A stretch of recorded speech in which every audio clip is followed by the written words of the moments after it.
കൊന്നു. ഈ മൃഗത്തിനെ ഞാൻ കൊന്നു. അതിന് പകരം എന്റെ ചോര വേണ്ടവർക്ക് വരാം.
എന്തായി സുധാകർ റെഡ്ഡി? നിനക്കത് കഴിഞ്ഞോ ഇല്ലയോ അത് മാത്രം പറഞ്ഞാൽ മതി. നമ്മുടെ ജോലി വേറൊരുത്തൻ തീർത്തു. സുധാകർ ഒരുത്തൻ കൊല്ലുകയായിരുന്നു.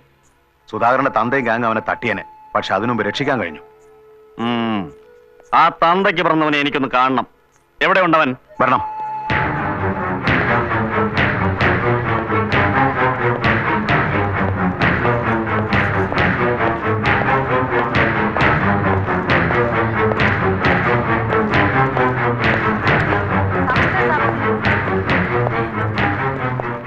ഇവനാണ്.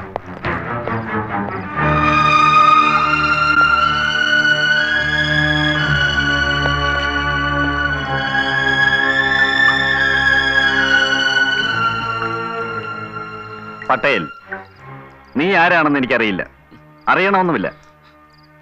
നിന്റെ ചോരയ്ക്ക് വേണ്ടി റെഡ്ഡിയുടെ ആൾക്കാർ തിരച്ചിൽ തുടങ്ങിയിരിക്കുന്നു. പക്ഷേ നീ ഭയപ്പെടണ്ട.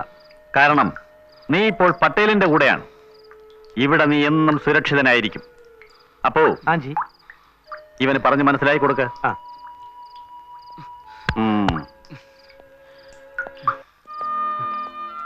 ആ വാക്ക് വിശ്വസിക്കാം. റെഡിയല്ല, ആര് വിചാരിച്ചാലും ഇവിടെ ഒന്നും നിങ്ങളെ തൊടാൻ സാധിക്കില്ല. ഇയാൾ എന്തിനാ എന്നെ രക്ഷിക്കുന്നത്? സുധാകർ റെഡ്ഡിയെ കൊന്നതിന് വേറെന്തിനാ? എന്നോ തുടങ്ങിയ പോരാ പട്ടേലും റെഡ്ഡിമാരും തമ്മിൽ. ഒരു കടം പട്ടേലിന് ബാക്കിയുണ്ടായിരുന്നു. സുധാകർ നിങ്ങളത് പട്ടേലിന് വേണ്ടി വീട്ടി. പട്ടേൽ എന്ന പേര് കേൾക്കുമ്പോ വടക്കനാണെന്നൊക്കെ തോന്നാം. പക്ഷെ ആള് മലയാളിയാണെന്നുള്ള കാര്യം ഇവിടെ അധികം ആർക്കും അറിയില്ല. കയ്യൂക്കിന്റെ ബലത്തിൽ കിട്ടിയ പട്ടമാണ്. ഇവിടെ രാത്രി തുടങ്ങുന്നതേ ഉള്ളൂ. നായാട്ടിന് വരുന്നവർക്ക് മൃഗങ്ങളെ ഒരുക്കി നിർത്തണം. ഞാൻ പറഞ്ഞത് മനസ്സിലായെന്ന് തോന്നുന്നു.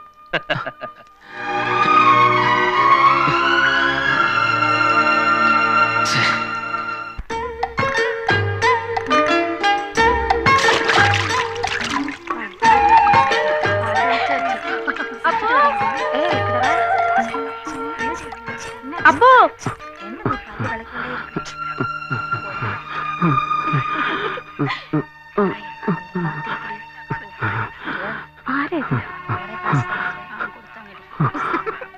എനിക്ക്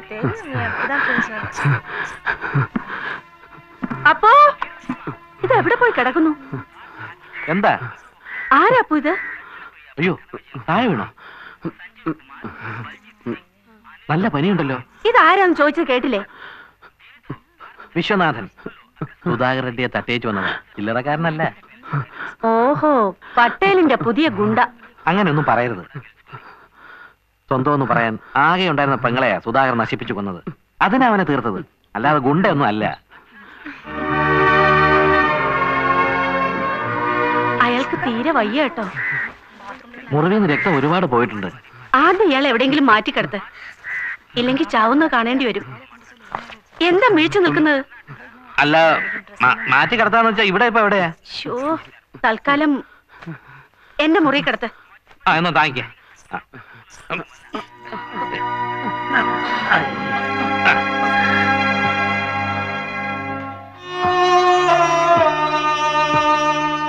വെള്ളം വെള്ളം. അപ്പോ ദാ വെള്ളം ചോദിക്കുന്നു, വേഗം കൊടുക്ക. വെള്ളം.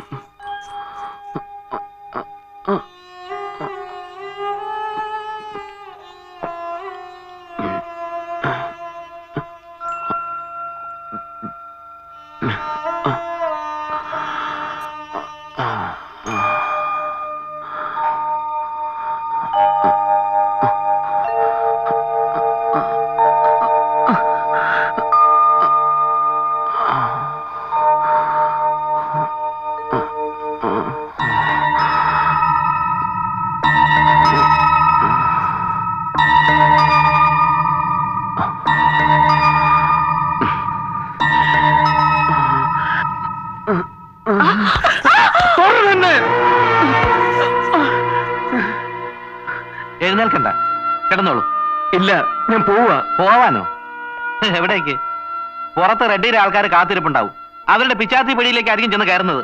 ഈ മാംസച്ചന്തയുടെ പിന്നാമ്പുറത്തൊരു പട്ടിയെ പോലെ ഒളിച്ചു കഴിയുന്നതിലും ഭേദം അതാ.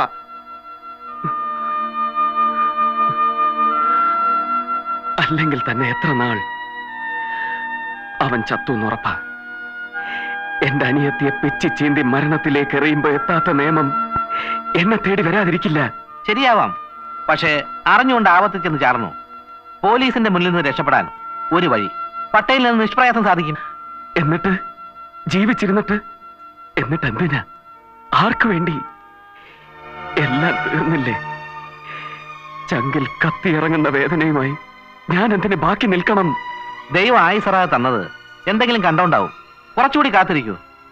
ഒരു കൂടപ്പറപ്പ് പറയും പോലെ കൂട്ടിയാ മതി.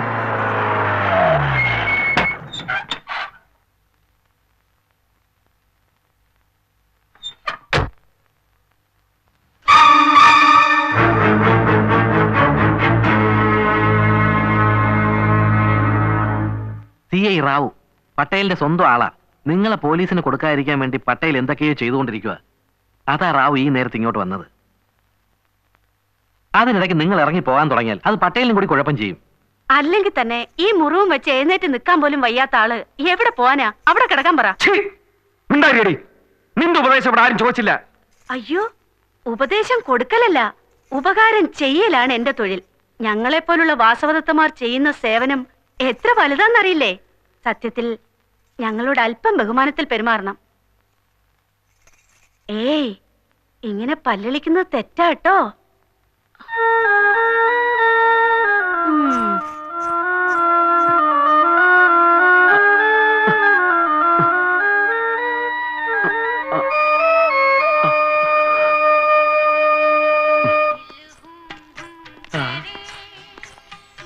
என்ன ரத்னம், எப்படி இருக்க?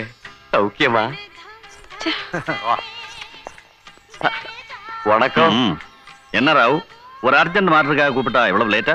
ஒண்ணும் இல்ல, ஒரு பழைய ஃபைல் பார்த்துட்டு இருந்தேன். ஆமா.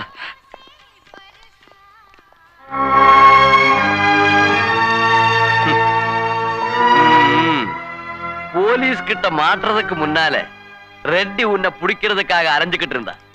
நல்ல வேலை, பட்டேல் உனக்கு அடைக்கலம் கொடுத்தாரு. Assistant commissioner? அசிஸ்டன்ட் கமிஷனர் ரெட்டிக்கு தான் ஐயா சப்போர்ட் பண்ணுவான். கவர்மெண்ட் கொடுக்கறத விட 4 மடங்கு சம்பளம் கொடுக்கறாருல்ல, நீ அதை பத்தி ஒண்ணும் கவலைப்படாத. நான் இருக்கிற வரைக்கும் ஒண்ணும் நடக்காது. எலே, வெளிய மட்டும் தலை காட்டாத, ஏன்னா என் தலை போயிடும். வாங்க வாங்க.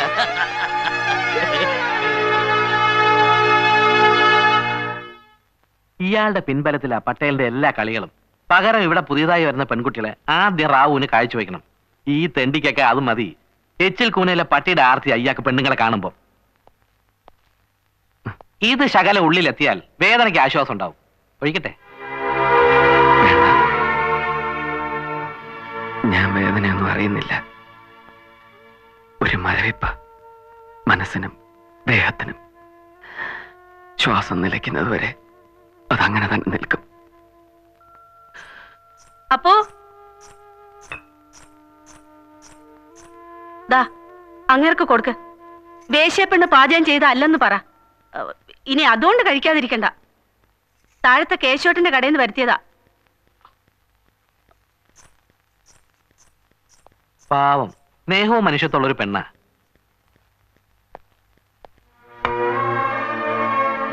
കന്യാകുമാരിയാ സ്വദേശം. വലിയ സംഗീതജ്ഞന്മാരുടെ കുടുംബത്തിലെയാ. പാട്ട് നൃത്തവും പഠിച്ചു. സിനിമയിൽ അഭിനയിപ്പിക്കാന്നും പറഞ്ഞ് ആരോ മദിരാശിയെ കൊണ്ടുപോയി ചീത്തയാക്കി. അവിടുന്ന് കായി മറിഞ്ഞ് ഇവിടെ എത്തി. അതിനും ഈ പറയണമാതിരി സങ്കടവും കരച്ചിലും ഒക്കെ പോയി. ഒരുതരം പകയാ മനസ്സില്.